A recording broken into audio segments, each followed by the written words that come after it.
The Fourth and Goal Podcast. That's all it is. But there's a lot of airspace to cover for Milroe. Still looking. Firing. Near corner. It's caught! Touchdown, Alabama!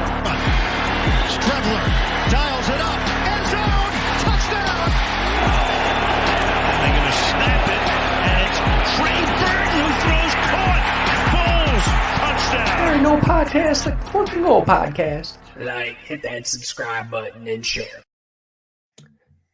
Welcome to the Fourth and Goal Podcast. I think this is the first three-man rotation we've had in a couple of weeks now. I feel like none of us, I've always been here, but one of the you two just always seem to have something going on.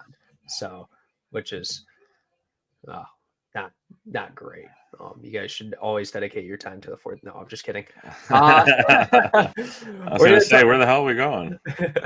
No, we're going to talk about what is going on in college football in the NFL this weekend. It's pretty standard stuff. You guys know the show by now. But first, let's talk about this Pitt-Syracuse game that just happened. I know Justin was into it a lot. And Kyle McCord, 5 picks, 3 pick sixes. Kind of give your analysis on this game. Yeah, first things first, man. That Ohio State TikTok post that we got a lot of traction on a couple weeks ago about you talking about how much better of a quarterback Kyle McCord was than Will Howard kind of blew up in your face like a landmine. But yeah, I would say that I'm not gonna fully judge him for one game, but yeah, he was awful tonight, dude. I think out of 64 pass attempts, he had 5 interceptions, 3 for touchdown. Pitt didn't need their offense very much today. No, it kind of sucked. I wanted to see what Holstein and Desmond Reed could do with this offense. You know, going back and forth, but they didn't have to because they were up 24-0 before. I think actually they got up to 31-0 at some point before, Syracuse finally scored. Yeah, I don't know how much obviously McCord didn't make great reads, but he was seeing pressure in his face and his receivers couldn't create any separation. And when you have a one-dimensional offense that can't run the ball, it's just not it's not going to be successful. That's really just what it is. I think this was a big Narduzzi game. I know he's not calling plays over there, but this is his defense. And this is what, even at MSU, this is what Narduzzi's defenses did to other teams when they were one-dimensional. And we probably should have seen this coming from a team that plays pretty good defense all season. Did your over hit, Justin? I don't remember what it was. I want to say it was 62.5. Yeah, no, it was like 54. Yeah, it was under. I mean, Syracuse didn't help the cause. No, hey, I won mine. I had mine. Yeah, so money line, easiest money of the weekend. Yeah, I know me and Justin's best bets last week didn't do pretty well, so hopefully Andrew can carry us when it comes. Yeah. Are we gonna turn it around from fade everything Andrew says to listen to Andrew? Maybe. Yeah. We'll get it. If it works, it works, bro. Hey, lead me for the upsets. Take my best bets. Yeah. All right. Let's get into a game that's going to be happening tomorrow night. Boise State going to UNLV. Over under of 64. Boise State's favored by 3.5. I'm excited to watch this game because UNLV's been a pretty good football team all season. They didn't play great against Oregon State last week, but they got the job done there. And it kind of be fun to see. I think this gets into like the 80s or 90s. It's going to be a Hajj Malik Williams, Ricky White versus Ashton Ginty in this Boise State offense. It's just going to be high voters back and forth. Kind of give your Andrew, let's go to you. What do you think about this game? Yeah. So just I'm curious how defenses will get any stops. I'm curious. I'm really curious the prop bet on how many over under punts for this game. because I don't think there will be many at all. What is that? What is the Their kicker doesn't leave the bench. Neither team's kicker gets on the field. Well, they will for PAT attempts unless they go for 2. It just turns to absolute chaos. But yeah, like I think this is going to be like a Gene T is going to go for 200 yards and UNLV. I know we're doing, and by the way, guys, we're doing a Michigan State watch party Saturday night at 7:30, and we'll have other games on too to watch, and then we'll do an instant reaction pod after to all the games throughout the day.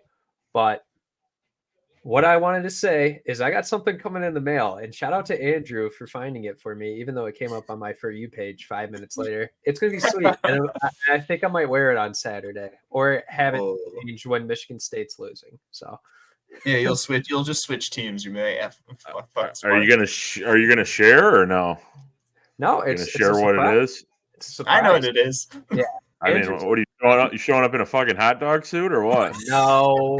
Please do. That'd be pretty sweet though.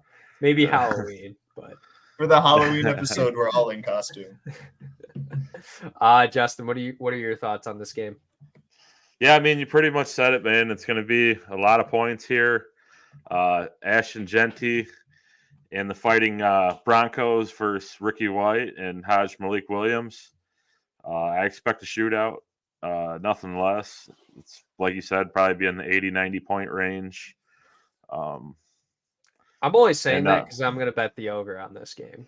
So. Yeah, I mean, we typically tend to lean the way that is obviously going to be profitable for us. But right. No, Maddox Madsen for Boise State, their quarterback, he's been pretty decent too.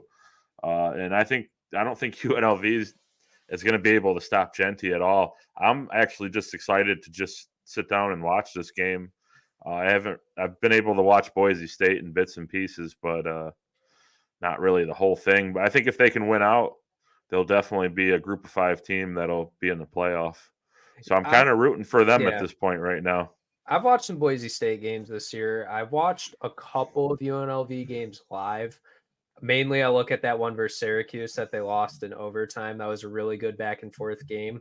I know Syracuse really didn't prove this tonight, but when they're rolling, they're a high-powered offense. So, and UNLV couldn't get stops. So I kind of just think this game's going to go the same way. But Boise State's defense hasn't been good either. I mean, they've just allowed points against teams like 37 against Oregon, 40 against Georgia Southern. Like this should be a game that gets in the high total. It might hit 100. I might put an alt line bet on this game of just like the over under at like 79 or something insane. Yeah.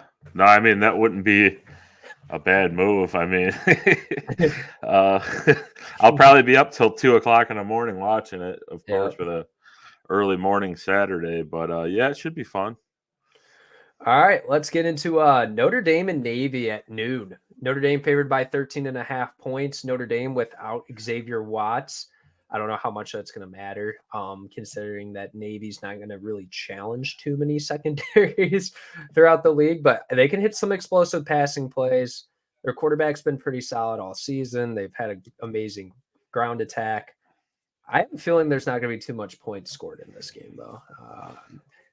That's my read on this. I mean, it's just another week, another Service Academy quarterback with more yards than a quarterback on Michigan's roster. Blake Horvath, 20 total touchdowns. And these games, this Navy Notre Dame game over the years, I've seen Notre Dame lose this game to Navy on multiple occasions. I think this one's going to be closer than the spread suggests. Notre Dame still hasn't really found a passing identity. Riley Leonard proving that he's more of a running quarterback, which I think we already knew. But, I like Navy to keep it close against Notre Dame. I'm actually going to take this a step further. I like Navy to probably win this game. Are you locking it in as your upset pick of the week? It was almost my upset pick of the week. This was a close second place. I really like Navy in this spot. They are a physical, explosive team, and Notre Dame, I think they're physical as well. But the strength of that Notre Dame team is their secondary, and Navy's basically taking the secondary out of the game. Yeah. Like, I mean, their best corner is out too, though. right. So I mean, they can hit explosives. Yeah, they don't have Benjamin Morrison either. So right, and it's not like Horvath isn't throwing the ball well. He's completing passes at a 63% clip for almost 900 yards. He's the so only far. quarterback in the country right now that's averaging over 100 passing and rushing yards. Right. So I'm just he's nothing to snuff at, and he's their leading rusher. But that's yeah. I agree. I think this is a pretty good matchup for Navy, and I'm curious to see how Notre Dame. Because I mean, they've been punched in the mouth a couple times this year, but they kind of reel after getting punched in the mouth once, i.e., the A&M game week 1. But I'm curious what happens when they repeatedly get punched in the mouth, and they're going to have 7 possessions. Yeah. I'm going to say whoever wins the time of possession battle and turns the ball over the least, that's going to be the winner of this game. Both of them are really good about taking care of the football for the most part and winning trying to keep the ball, trying to get those 13, 15-yard or 15-play drives, and just who's going to be able to dominate on the ground more or have more success rate. I mean, all the basic things in football. It's going to be a very old school, hard-fought football game between both of these teams. I'm here for it. Yeah, I will be. I'm so excited for Army Navy. That game's going to be so good. Well, they might play twice because the American Athletic Conference Championship. Dude, that game, I think that game there was like a crazy number of the under hitting like X amount of times, and they keep on dropping it down. Like I want to say it's like 44, 10, and 1. It'll be like 35 and a half, and it'll still go under. This might be the first. I was going to say this might be the first year in a long time it goes over. Yeah, it could. They might raise the number. They haven't dropped the uniforms yet. I'm so excited to see the uniforms. Are you going to be at that game, Andrew? No, I want to. I want to go to one so bad. I have the 2022 Army uniform. Just the Fourth and Goal Ranger podcast. Battalion. Just the Fourth and Goal podcast. Just take a road trip to Philly. Yeah, dude. Yes, we do. We can find, yes, we do. If we can find a bar to do like a show or something, that'll let us do a show there for sure. Yeah, that'd be so sick. All right. Also, that's probably one more thing on Army Navy. Probably one of the best uniform games that happens every year. Oh, for sure. Oh, dude, that's a perfect segue to uniforms. Talking about one of this next teams. Oh, Illinois, Oregon. Yeah, I mean, Illinois had some pretty awesome uniforms last week. Oregon, yeah, okay. Just traditionally known as the uniform team, obviously with Phil Knight being, an Oregon alumni and being the Nike CEO, they kind of get a lot of resources for everything for their facilities, jerseys, and NIL money, but we won't talk about that. Yeah. I don't know what to think of this Oregon-Illinois game because Illinois has been a weird – it feels like fluky, but they're not fluky. Like, they're a good football team. Altmaier's been a really good quarterback. Pat Bryan and Zachary Franklin have been great in the receiving corps for them. They're a very well-coached defense, but is that enough for Oregon? Because the only other time Illinois played a team that's better than them, they just kind of – kept the football, didn't score, but didn't allow Penn State to hit any explosive plays and let them beat them on the ground. Can Oregon do that versus Illinois? Jordan James has improved week over week, and this offensive line's gotten better and better, but they're going to have to hit. I think if Oregon, they're going to have to take care of the football and hit some explosive plays if they want to hit that 21-point spread. Yeah, I mean, 20 points, 21. I feel like the spread – this might be – I should have had this as one of my locks of the weekend. The 21 just feels like such a massive number for this game just because I feel like it's going to be probably first team to 20 just with how both these teams play. They're both physical. They're both going to keep you in front of them. Very well coached on both ends. I just don't think Illinois has the horses to beat Oregon. Like, not in the slightest, but – they're going to keep a game close. It's not going to be a 3-score game at all. No, yeah, I agree with you. Luke Altmaier didn't really play that well against Michigan last week. He didn't really have to. I mean, Michigan, it's like Michigan against Michigan with how bad their offense is. Yeah. I mean, your defense can only be on the field for so goddamn long. But it's like a spring game going out there. Yeah, no shit. It's like, all right, guys, get a blow and a quick drink. We're going to be back out there in a few plays. It's fucking ridiculous. But, yeah, Oregon with that wide receiver trio, man, with Tez Johnson, Evan Stewart, and Trayshawn Holden.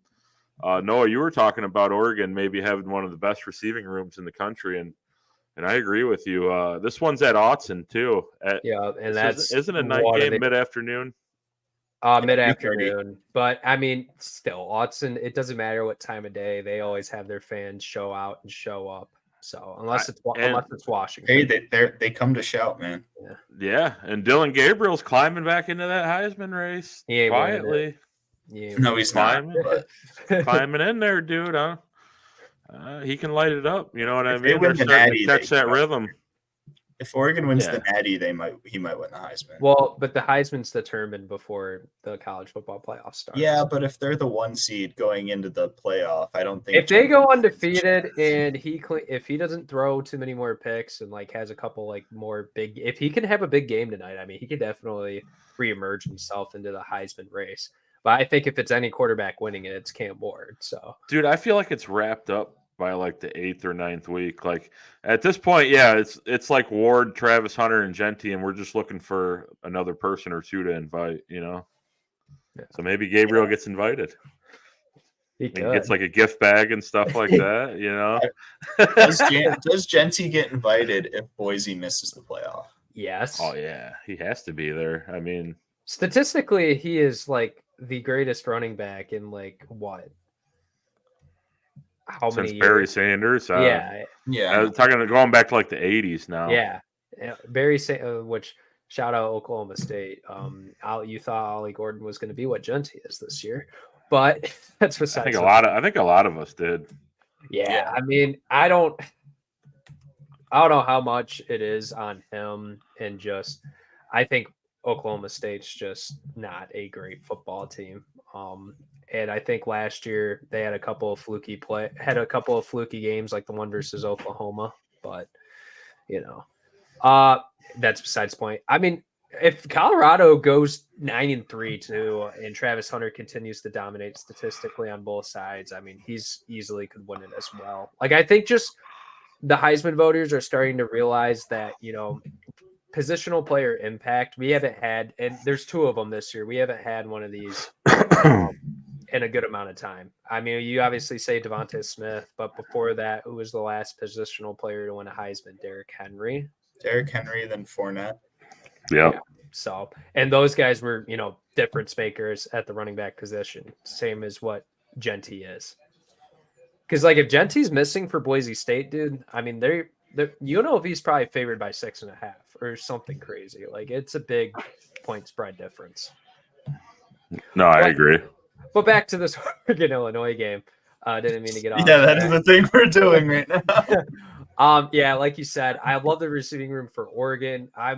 Dylan Gabriel's been able to turn from my S list to my thumbs up list. Like, I think he's been a solid quarterback, and he's shown the ability to push it downfield. Wait, what's the S list? Shit list. He was on your shit list? Just going into the season, yeah. I did not think he was good at Oklahoma. He was never on my shit list, but I didn't think that he was like. Dude, just put it in the rack of the terrible Noah takes. Oh my god. I just throw out a lot of takes. No, he throws shit at a wall and hopes it sticks. That's not necessarily true. But you can't really tell me that Gabriel was really that good at Oklahoma, like being completely. You look at how bad they are now. I'd say he was pretty good there. Well, they also had a healthy receiving core, and their offensive line didn't transfer out the year at. Like they all transferred out after he left. So it's very circumstantial. Like, I don't think Gabriel. Yeah. To be honest, I don't think any quarterback would be good in that Oklahoma offense right now. Yeah, Venables is about one more bad year away from getting shit canned. So. I mean, there could be some pressure that he's facing because he's had one winning record season, which was last year, and the year before, they were 6-7, 6-6. So, speaking of, I'm just going to throw it out there. I don't think we're talking about them. There's rumors for why am I forgetting his name? Who did Venables replace? Lincoln Riley. Yeah, Lincoln Riley. There's rumors that he's on the hot seat too. I I mean, believe it. if they lose to Rutgers, he could be fired because Rutgers has had some injuries and they haven't looked like the same team they were to start the year. So, Can I just say, can I get a college football head coaching job so I can do a bad job and get a $50 million buyout? Can I do that? I mean, you'd be on the way to being. I know it's a different military branch, but you could be the next Counter Stallions. Yeah. Or you could be the next Mel Tucker if you want. Yeah, that's true too. Hey, give me. Actually, I'd do it for $69 million, $70 million. Mel Tucker's like the black Brett Favre at this point. He's suing Michigan State for defamation now. Yeah. All right. Hey, Brett returned his career around. Yeah. Let's get into the mid EC. Missouri versus Bama. Bama's favored by 16.5, over under 51. Dude, I don't know. I think both these teams are just overrated. Both these teams blow. Yeah, both these teams. I mean, I don't think Bama's necessarily a terrible team, but as of recent, I mean, they have not been good, and I don't think Missouri's been good all year. Hey, that's hit the bye week and started sucking. I think Milroe. I mean, you look at Milroe last game, dude. He's been for Alabama to win games. He's got to be a difference maker of a runner. And being able to get those big explosive runs, being able to be a threat in the red zone because he's not a great red zone quarterback in terms of throwing. And he's not looking like that caliber of athlete that we once saw, which he takes a fuck ton of hits. So it doesn't. I was going to say, I wonder if he's even healthy. No, I don't really think he's healthy, but I also don't think Missouri, they're without Nate Noel. Their receiving core has been kind of disappointing this season. Brady Cooks looked mighty average, and I mean, I don't know if he's going to even be playing in this game. I'm not really worried about Noel as much as I am Cook because Marcus Carroll's been a good backup running back for Missouri kind of all year. Yeah, but Nate Noel's been their running back one, and you don't want to give. I mean, it's nice to have that luxury, but it's also you got to implement that all prep during game week against what I will say for Alabama. Their front seven's pretty damn good. They Dylan Sampson didn't have he had a solid game for Tennessee. He didn't play he wasn't 200 yards though, and 7 yards per carry. He was at 119 for 4.5, 5 yards. They're front seven, and they got pressure on Nico too. So I don't know. I still think Bama's going to win this game because I think Missouri stinks isn't even a top 35 team, but that's my opinion. Yeah, no, I like Missouri to cover. I got them at 16.5. I think it's dropped 3 points since then. But, yeah, this is kind of a stink fest, the two overrated teams here. Alabama still hasn't really found anybody outside of, obviously, Ryan Williams and Jeremy Bernard. The run game's still good. Bad. I think Milroe's hurt, dude. You said, he's been getting knocked around. If they lose another game, I could see them kind of pulling the plug on his season if he keeps on getting beat up like he does. Yeah. I think, do they throw Austin Mack out there, the 6'6" quarterback? No, they'd probably throw Ty Simpson, but yeah, I don't know. I mean, but the thing is, Missouri could be in this game because Bama's secondary is so bad. Nico should have had 300 yards in that game, but there was just very bad missed passes.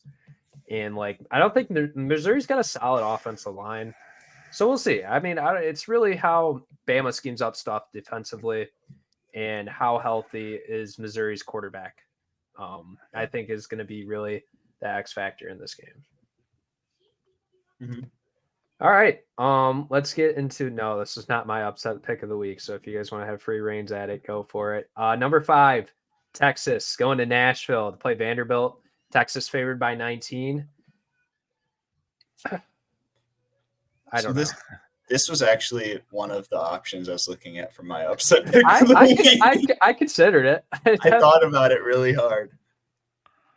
But it's just going to be another week that Noah regrets not taking them when they do pull the upset. I might throw It's some. gonna be I every might week. throw some money on them on their money line just because. But I think Vandy's earned the right to just bet them a money line put a couple bucks on them every week just in case. yeah, They've earned the right.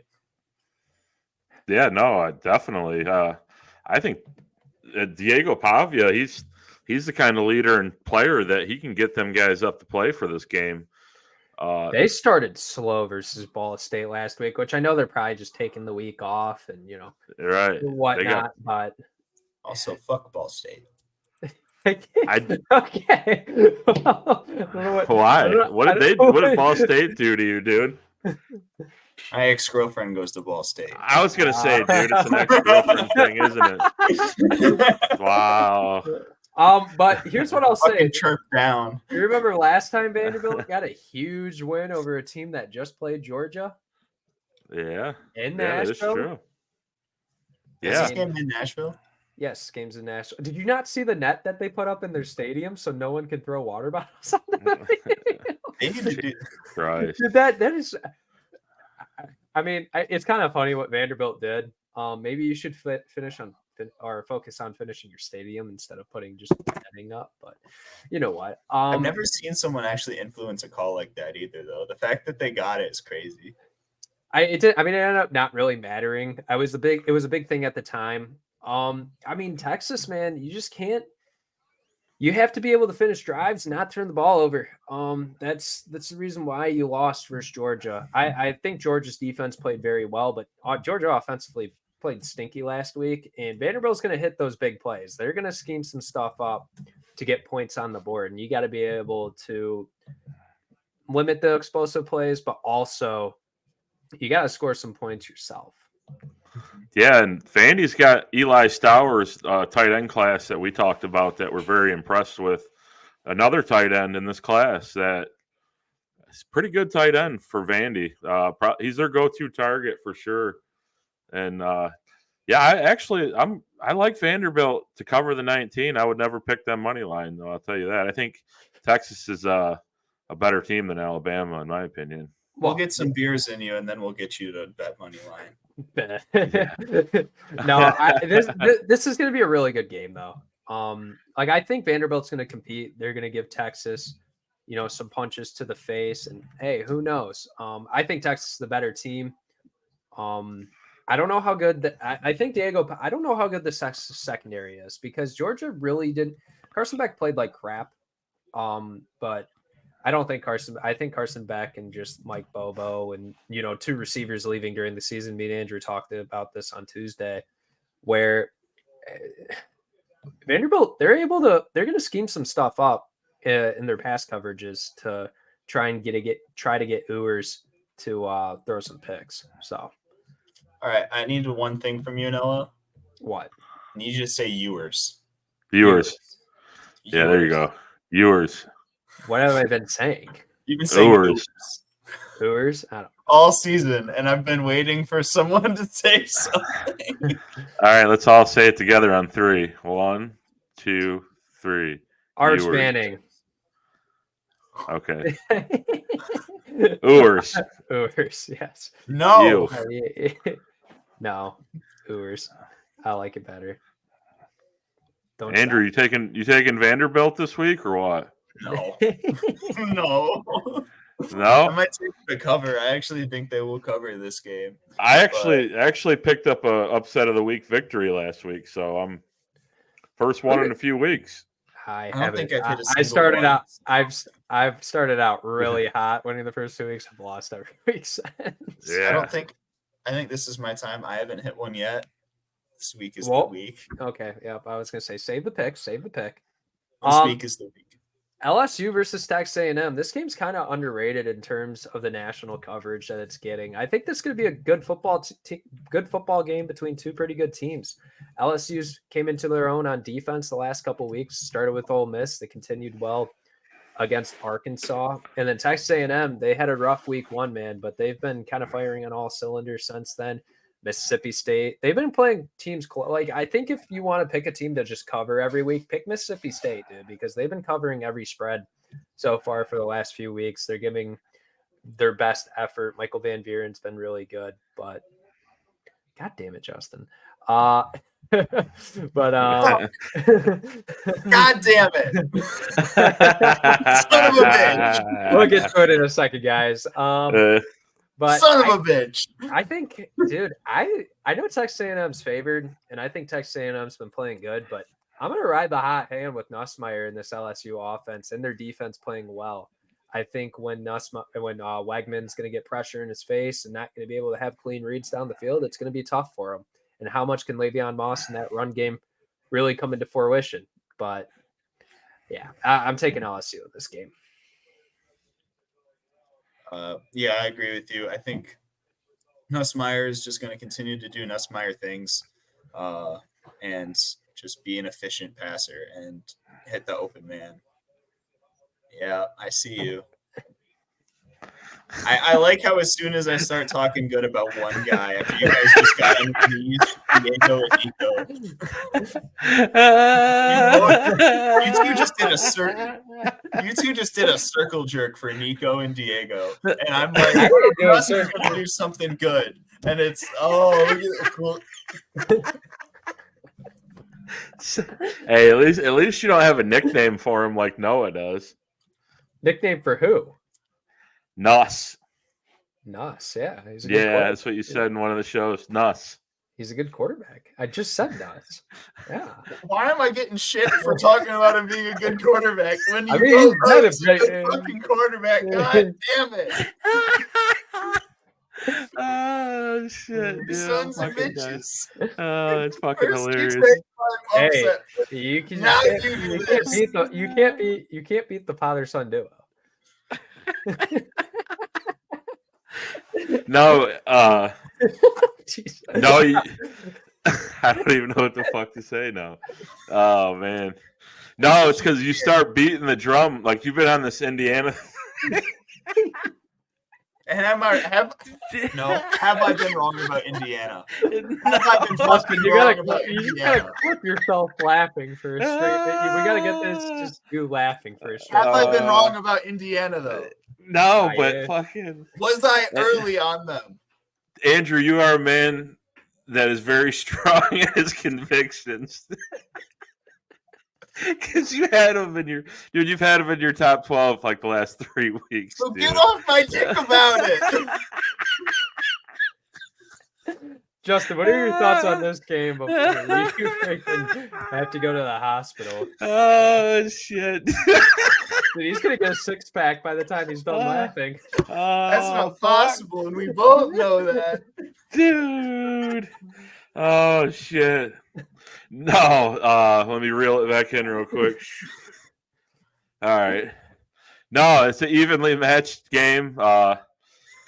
Like Andrew said in the preseason, nobody goes into Kyle Field. Nobody goes into Kyle Field and comes out with a fucking victory.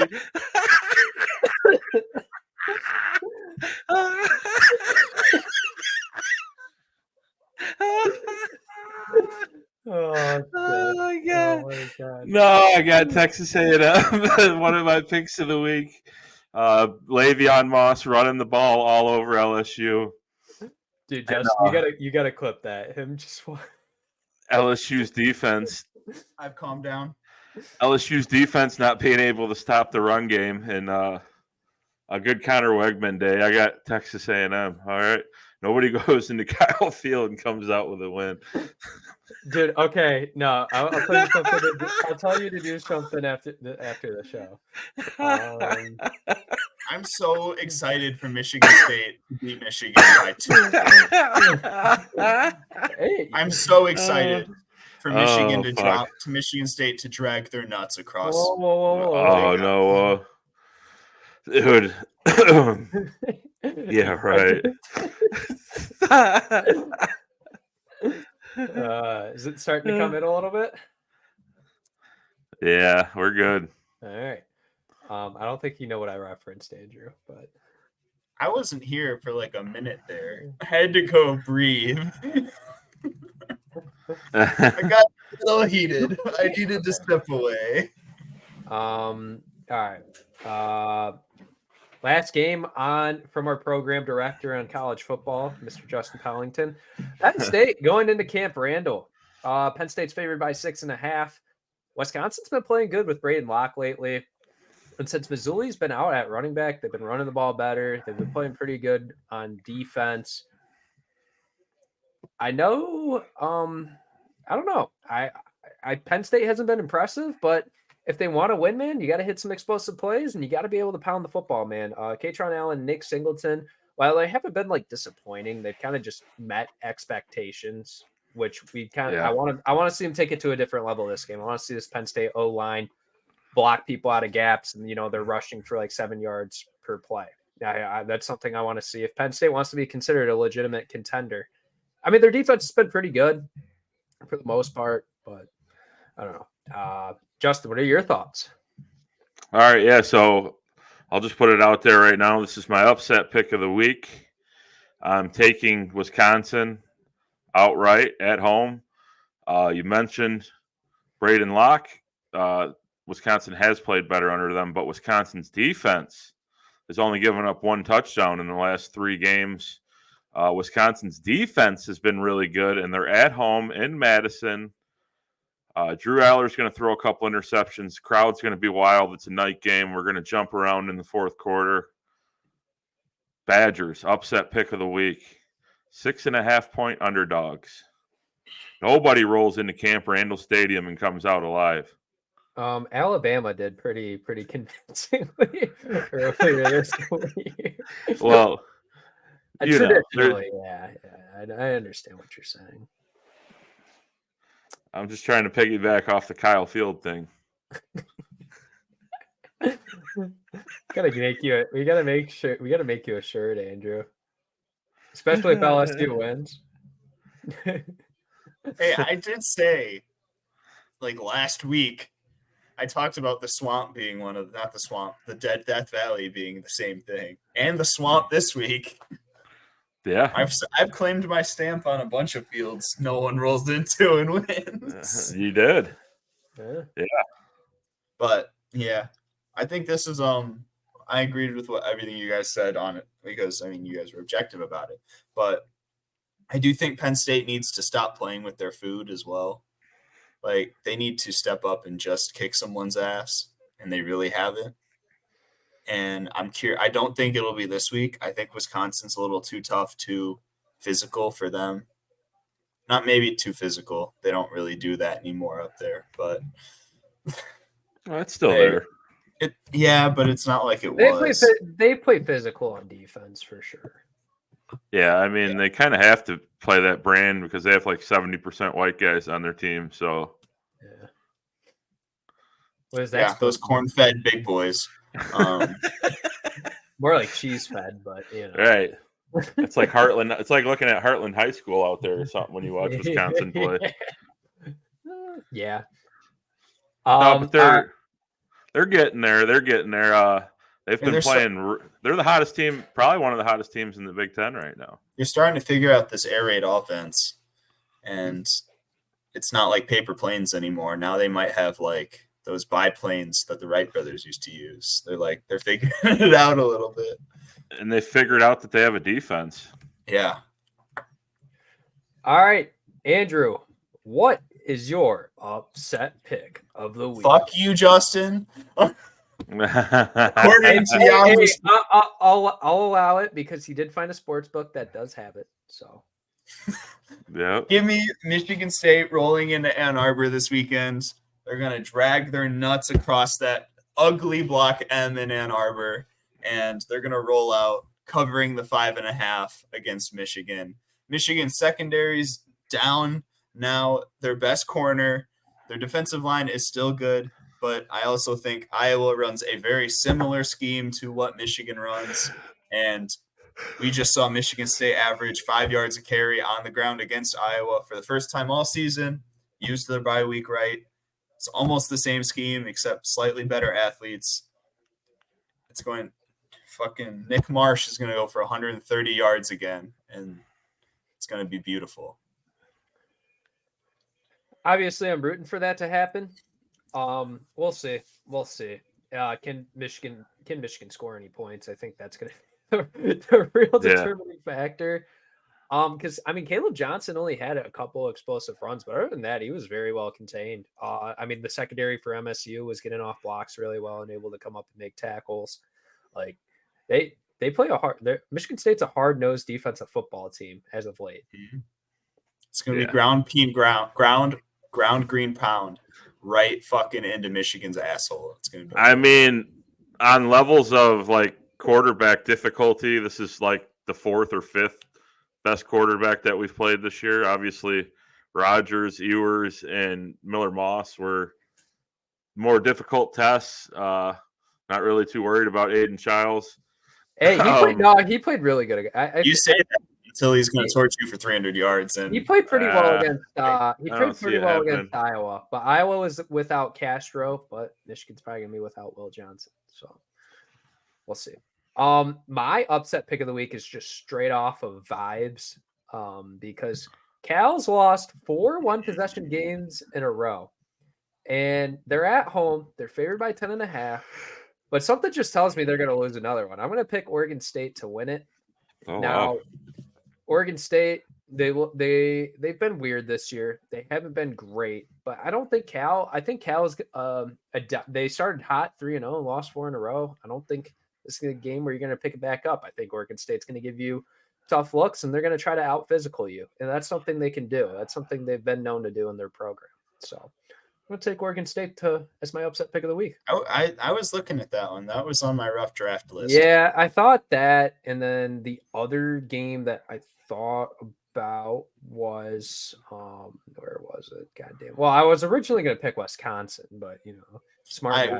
All 3 of us wanted Wisconsin. I thought about taking Cincinnati too, over Colorado. I'm way more confident. Actually, I'm actually pretty confident in Michigan State to beat Michigan, but Navy to win is probably the next best for me. Nah. I also thought about BC over Louisville, because Louisville just can't close out games and turns the ball over too much. So. Yeah, their season really went to shit. I mean, yeah, they can still go 9-3. Yeah, the ACC is just a pretty good week this year. I mean, for once, yeah. Is it pretty good, or just all the teams equally as mediocre as the next? I think Miami and Clemson are legitimately good. I think the rest are just kind of like hot. At the bottom of the ACC is also just god awful. That sounds like the Big Ten. Yeah. Sounds kind of like the SEC too, if you think about it. It's the only good conference in college, the Big 12. No. That's kind of. I mean, that's the Big 12's like the most entertaining conference in college football right now. Sure. I would argue that the Big 12 and ACC are more entertaining than the Big 10 and SEC. Like, I would rather watch a Big 12 game over probably any conference game, even if the teams aren't as good.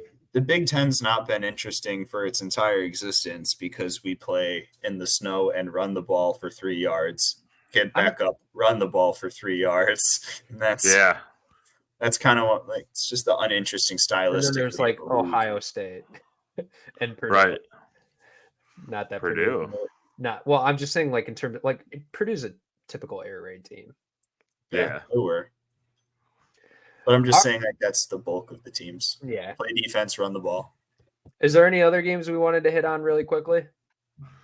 No, I think we're good. Is there anything you want to talk about? I'm sure San Jose State or fucking first Nevada's fucking got you tickled pink, I'm sure. No, I think if there is a group of 5 game you want to watch on Saturday, watch Toledo Bowling Green. That'll be a good game. Yeah, there you go. Watch Some Western Michigan kick Kent State's ass. Nobody's gonna watch that. No, I thought you wanted to talk about Kennesaw State. And, Kennesaw State. They got their first FBS win last night. Yeah, Liberty. Liberty's out of the college football playoff contention for good now. I don't know if they were really ever in it, but if they went undefeated, there's a chance that, shit goes wrong. They're the group of 5 team. Glad they're not it. So, yeah, didn't you take Liberty as a group of 5 team to make it? We both did. I want to say I did.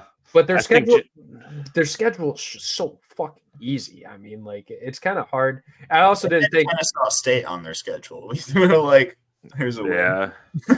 I think Jamie Chadwell should have struck while the iron was hot and taken a power forward job. Because they don't have the game versus App State anymore, so they'll still go like 10-1, 9-2, and he'll still land a good job. I don't think there's any question. He got it done at Coastal. He's gotten it done at Liberty. Like he'll find a job whenever. I mean, he might be the new Michigan head coach in a season. It'd be an upgrade.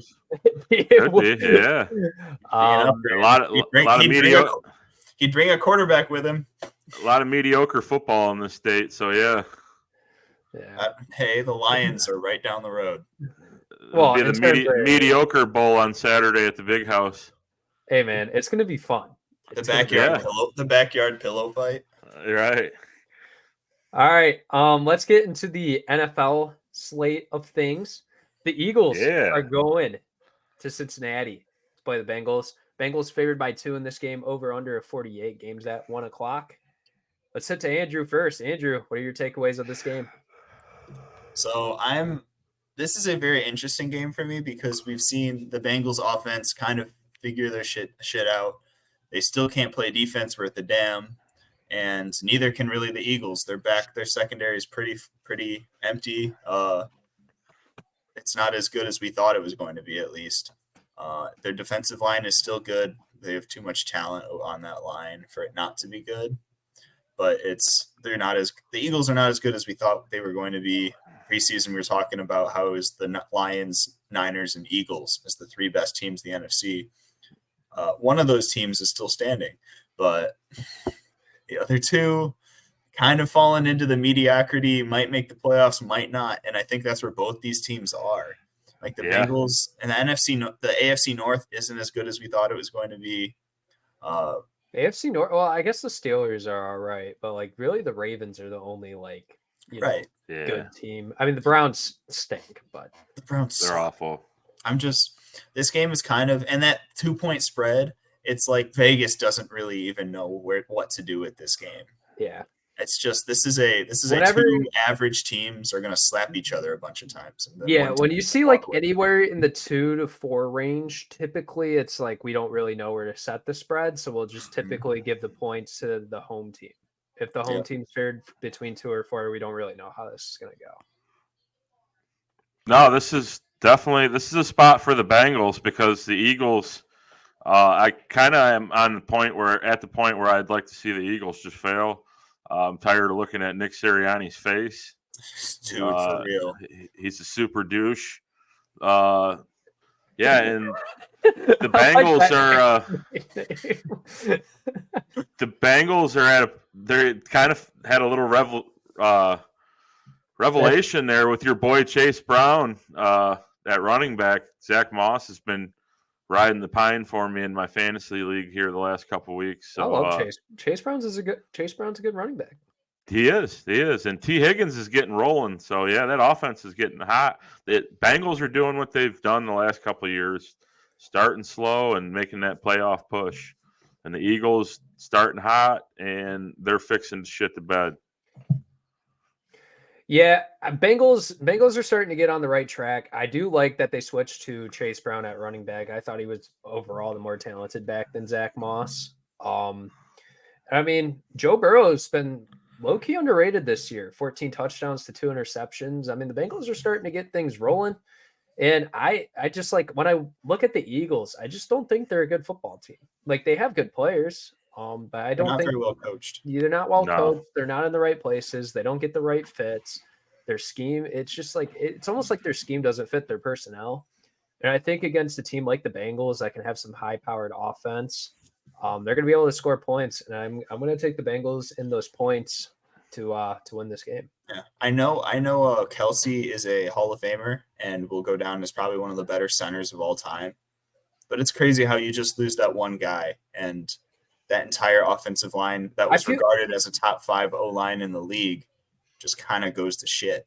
And one thing I'll say, I don't look at the Eagles and see like a locker room leader. Like I think that's almost what like Kelsey was for that team. Like he was the energy guy. He was the microwave. He was the guy getting everything, intact for the Eagles when they made it, especially when they made it to the Super Bowl that year. And when I look at this team, like Jalen Hurts isn't very like motivating. He's always depressed. He always looks like it, don't he? He's always on his ass. Yeah. And I mean, like AJ Brown's not a very vocal leader. Darius Slay is, but he's not very good. But that's anymore. the defense. Yeah. I mean, Yeah. they got CJ Gardner-Johnson too. Yeah. You got a lot of DBs that like to talk. They tend to do that. Yeah, that is also very. If you're a DB and you don't talk your stuff, man, I don't know if you're that good. Jalen Hurts has also declined since his OC took the job in Indianapolis too, though. Yeah, and I mean, obviously, you're very comfortable in the system. We see this with quarterbacks all the time in college and the NFL, where it just looks different with a different guy calling the plays, or just with you in practice every day in your ear. Like it changes. If you don't have a good relationship with your coordinator or your quarterback's coach, you're probably not going to play as well. I mean, you saw it with Jared Goff. Yeah, no, I mean, he started great in the Rams. He started great with the Rams, went downhill, and now he's in a really good system with Ben Johnson. So, I mean, it's people don't talk this about enough. They just want to blame the quarterback, but a lot of it's honestly on the offensive coaching when it comes to quarterback success. The offensive coaching and the quarterback's coach and everything placed in the scheme and the personnel around them to let them succeed. Like the Eagles have the personnel and Jalen Hurts is just not playing good. Like obviously different switch at coordinator, but still, I don't think like Jalen Hurts could be playing better. I mean, they went and got Jahan Dotson to add a third target for him. You got Devontae Smith and AJ Brown. You got Saquon in the backfield, and your team's just been average. Like, yeah, I think it's a star-studded team that's severely average. Yeah, so they're like the Lakers of the NFL. Yeah, that's such a good call. That's such a good call. Yeah. I mean, they don't have legends on their team like the Lakers do, but yeah, like star-studded and average is definitely a good comparison. Yeah.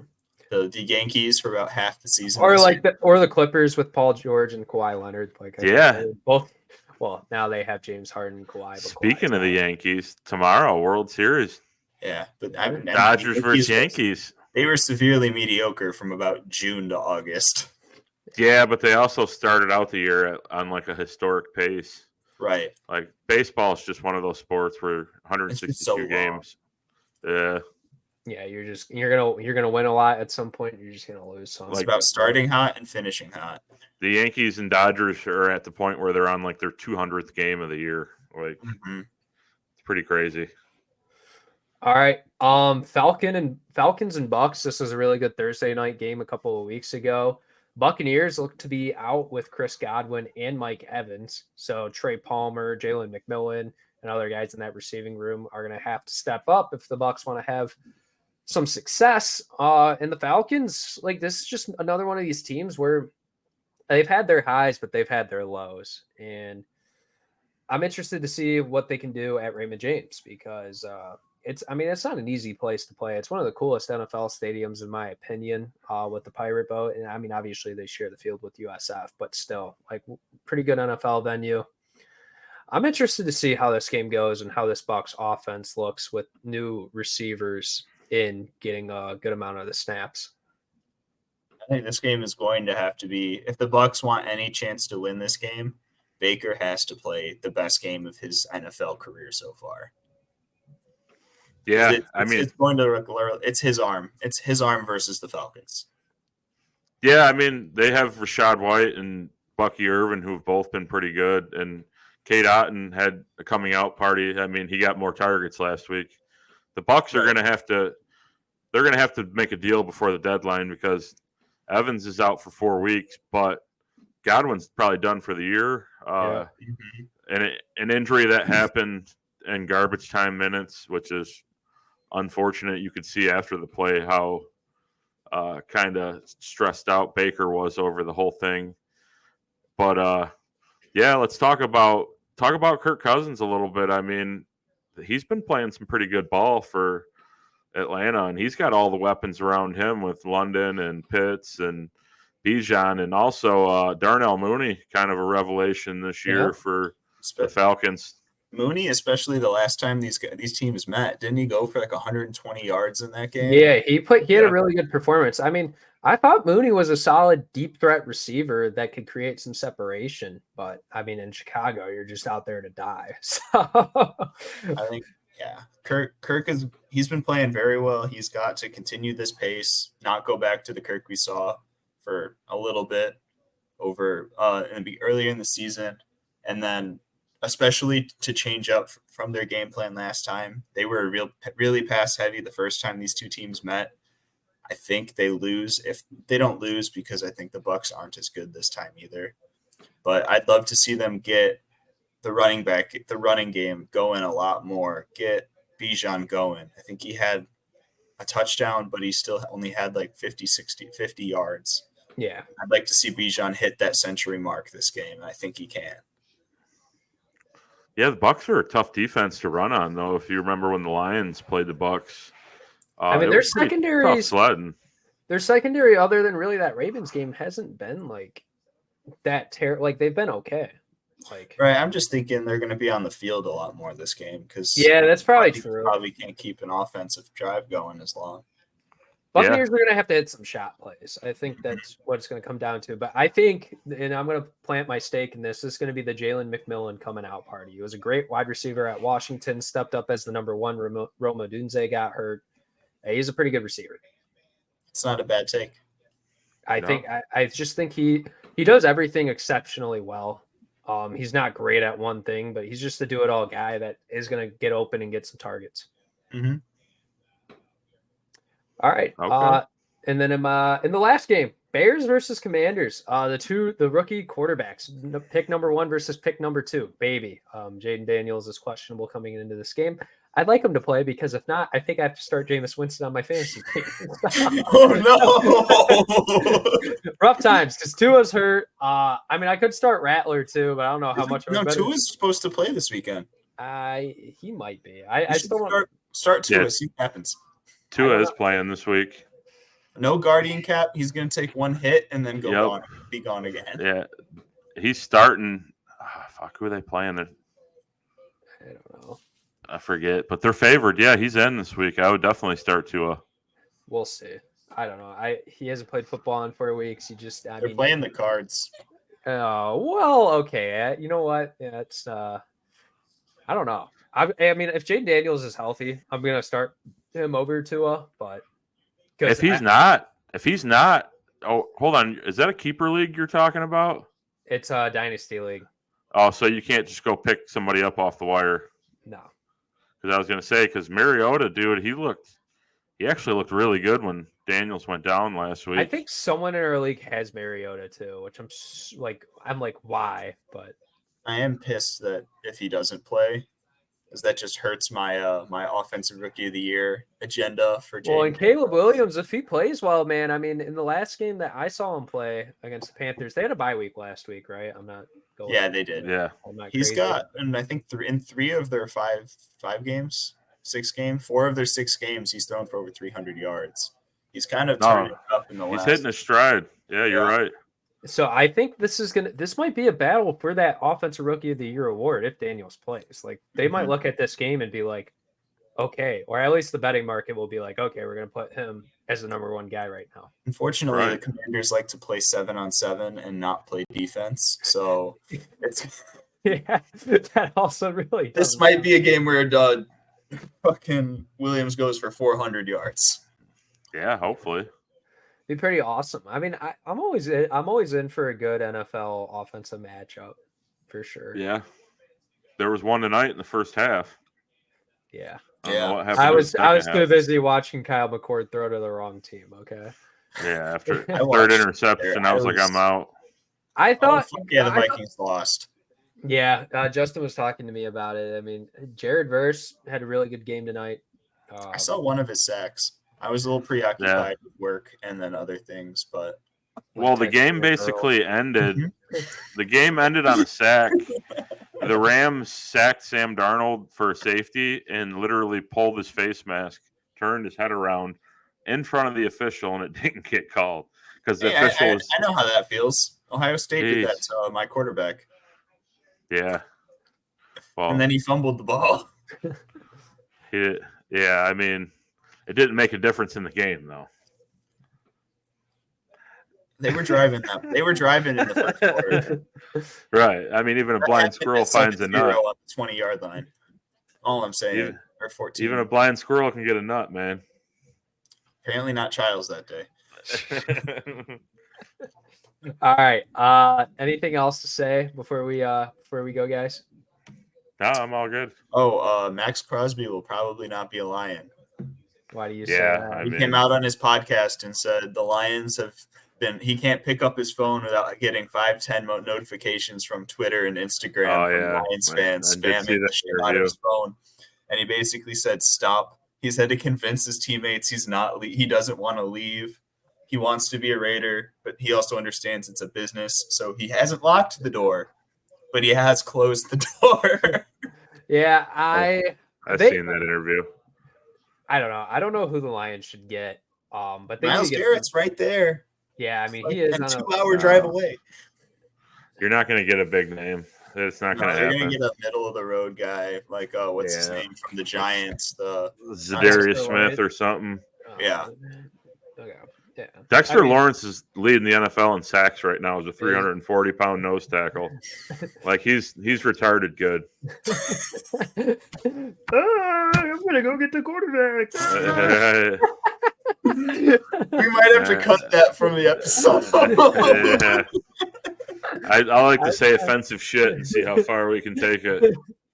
Hey man! Oh, yeah, I started making a list of quotes for t-shirts. All I'll say is there ain't no podcast like the Fourth and Goal podcast. No, sir.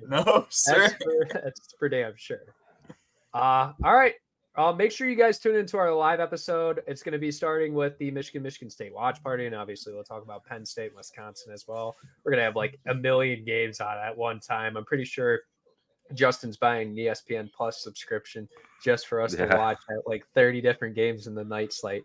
No, but we will be watching multiple games at the same time, but we'll be keyed in on Michigan State. And then we'll have a live show following after talking about the recap from the weekend, what we saw. And we'll see if Justin is let's see if he's conscious by the end of the night. No, I'll be fine. He might not be. No, I'll be all right. I got a long drive, so I'm not going to get crazy anyway. All right. Make sure you guys like, subscribe, and share. Tune into the Fourth and Goal podcast. Follow us on our socials at Twitter, Instagram, and X at Fourth and Goal Pod. Fellas, see you on Saturday. Deuces.